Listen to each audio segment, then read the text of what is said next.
হজৰত মৌলানা গুলাম ৰব্বানী সাহাবৰ মৃত্যুৰ পাছতে কান্দি উঠিছে অনুৰাগী। আজি দিনৰ আনুমানিক 1:30 বজাত চিৰবিদায় লৈছে মুছলমানৰ নয়নৰ মণি গুলাম ৰব্বানী সাহাবে। খবৰ বিয়পি পৰাৰ লগে লগে তেখেতৰ বাসভৱনত ভিৰ কৰিছেহি অনুৰাগীয়ে। সকলোৱে শেষবাৰৰ বাবে চাবৰ বাবে ব্যাকুল হৈ পৰিছে।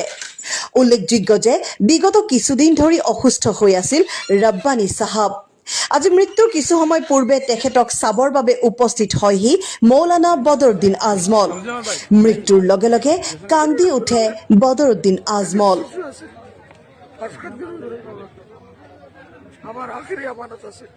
কেৱল আজমলেই নহয়, প্ৰতিজন অনুৰাগীৰ চকুত চকুলো বৈ অহা পৰিলক্ষিত হৈছে।